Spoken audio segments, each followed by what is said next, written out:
हसापसी तुम्हाला जर तुम्ही बघितलं असेल तर त्यात नाना कोंबडीवाला खूप पॉप्युलर पात्र आहे. बरोबर. अष्टांगाने वक्र आहे तो नाना पुंजे. त्याला कवळी आहे इथे. माझे सगळे दात अजून साबूत आहेत. तर ती कवळी लॉक होते इकडं. ती ॲक्रिलिकची कवळी बनवून घेतली आहे. बरं. हां.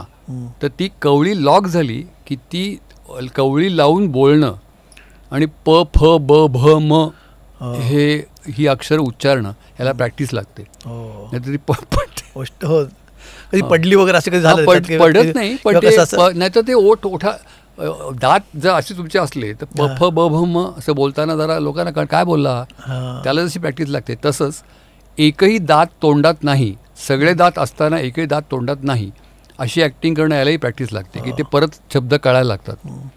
म्हणजे गंगाधर टिपरे असो नाहीतर कृष्णराव हेरमकर असो त्यांना एकही दात नाही आहे.